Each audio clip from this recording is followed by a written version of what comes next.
Bonjour à chacune et à chacun. Heureux de nouveau de vous retrouver, de nous retrouver. Je vous espère en forme, mais nous pensons fortement à celles et ceux qui ne le sont pas. Je vous invite par cette rencontre à embarquer. Pour Marseille, un beau voyage, non? À travers quelques récits de leurs livres de bord, confinés mais actifs. Un grand merci à Christian et à toutes les équipes du pays de Marseille pour vos partages. Allez, appareillons, larguons les amarres, en communion au navigateur fraternel du pays de Marseille. La carte est derrière, il y a un bateau, il y a même un poisson. Mettons le cap dans les rues de Marseille avec Alex, au nom de l'équipe mobile, à la rencontre des personnes de la rue. Ce soir, nous serons 4, répartis dans 2 véhicules. La préparation est plus que jamais joyeuse. Quel luxe de côtoyer les amis en ces temps de confinement. Nous enchaînons la recherche de nos amis isolés à la rencontre de ceux regroupés aux endroits habituels. Au bout d'un mois, des règles sanitaires sont connues et acceptées, voire transformées en situations cocasses. Certains résistent. Pourquoi ajouter de nouvelles mesures barrières? Ils en ont déjà tellement à franchir. Mais tout se passe bien, nos yeux trahissent notre sourire caché sous un masque, et ce sourire nous est rendu sans masque. Et puis, il y a ces petits moments de grâce. Karim priera pour nous chaque soir du Ramadan. Joël nous demande d'aller confiner son Patrick le plus loin possible. Et puis, Youssef nous sourit comme toujours. Le chemin du retour est toujours silencieux. Chacun revit la soirée dans sa tête et s'interroge que faire de plus, comment faire mieux et comment répondre à toutes ces inquiétudes. Au final, nous ferons tous le même constat. Si ce soir nous n'avons pas toutes les réponses, nous avons l'essentiel, une soupe chaude, un sourire, du respect. Merci de ce partage, Alex. Ouvrons, si vous le voulez bien, une page du carnet de bord d'Anne-Marie. L'attribution de chaque service proposé par la délégation a été vite adoptée. Après de nombreux échanges téléphoniques avec les familles, lundi après-midi, Anne-Marie et Maggie ont remis ces chèques sur le parking du supermarché des Cailloles. Nous avons reçu de nombreux remerciements et sourires de soulagement, en particulier par les familles dont les enfants bénéficiaient de la gratuité de la cantine. Je suis trop contente de tout ce que vous m'avez donné. Que Dieu vous protège et votre famille. Je vous aime.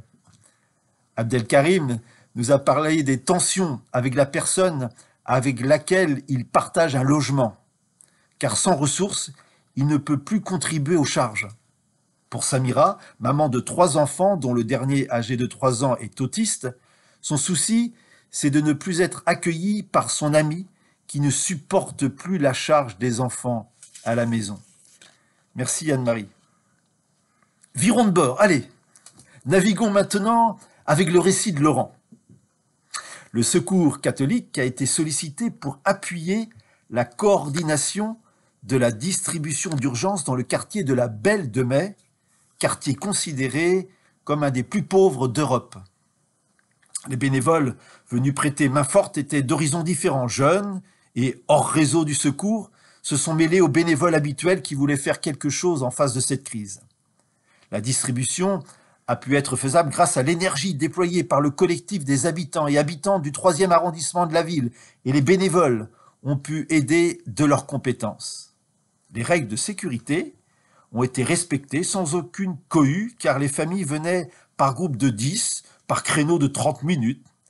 Sur l'accueil des familles, Annie et Aurélie, bénévoles du Secours catholique, et Thérèse ont été là, aux côtés de 7 autres personnes. Si les gens venaient avec un peu d'inquiétude, ils repartaient avec le sourire. Beaucoup étaient très stressés, mais cet espace a pu créer des moments de pause pour les rassurer, leur expliquer comment ça marchait. Bref, une journée qui donne espoir. Merci Laurent pour ce partage. Tiens, appareillons de nouveau avec la joie ou la peine de l'école confinée. Après la joie de nos 2 ados de ne plus avoir cours au collège, il a fallu se rendre à l'évidence. Ce n'est pas si facile de suivre les cours donnés par les professeurs par Internet. Les explications ne semblent pas toujours évidentes. Sophie et Chanet ont à plusieurs reprises contacté Cathy pour avoir plus d'explications. Ces échanges permettent de garder un lien déjà fort. Sophie, après l'euphorie des débuts, avoue maintenant qu'elle s'embête et qu'elle a hâte de la fin du confinement. La maman de Fouad, un petit garçon, a appelé au secours car Fouad refusait de suivre les cours sur ordinateur qu'il devait partager avec ses 3 frères et sœurs. Des cours plus simplifiés sont envoyés chaque jour avec des jeux éducatifs que la maman n'a plus qu'à imprimer pour espérer que Fouad ne soit pas complètement perdu après le confinement. Pour l'instant, cela semble marcher, pas sûr que cela tienne dans la durée. Pour Farida, ce soutien scolaire et le confinement ont arrêté ses démarches de recherche d'emploi. Merci. Tiens, continuons à appareiller là avec Badra. Badra, âgé de 82 ans, fréquentant l'accueil de la Ciotat. C'est une personne discrète qui ne demande jamais rien malgré ses faibles ressources. Toujours avec le sourire et la bonne humeur. Voilà ce qu'elle dit.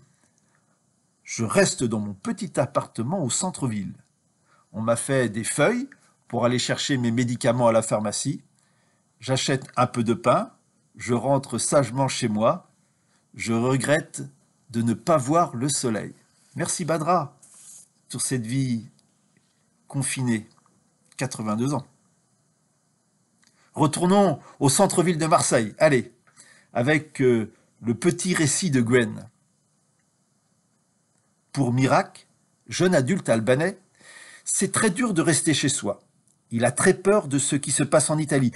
Pour lui, ne pas travailler signifie ne plus avoir de revenus et bientôt plus d'argent du tout. Il stresse énormément. Son frère est actuellement avec lui dans son petit appartement marseillais. Il cuisine peu, mais tous deux trouvent le temps très très long. Les différents coups de fil qu'ils échangent sont très importants pour leur morale. Merci Gwen.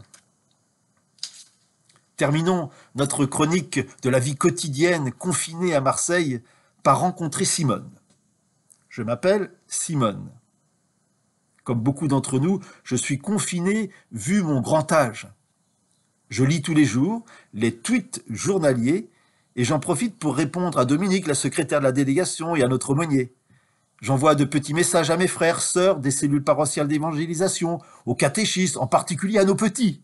Nous en avons 10, Janine et moi, nous sommes les mamies du caté.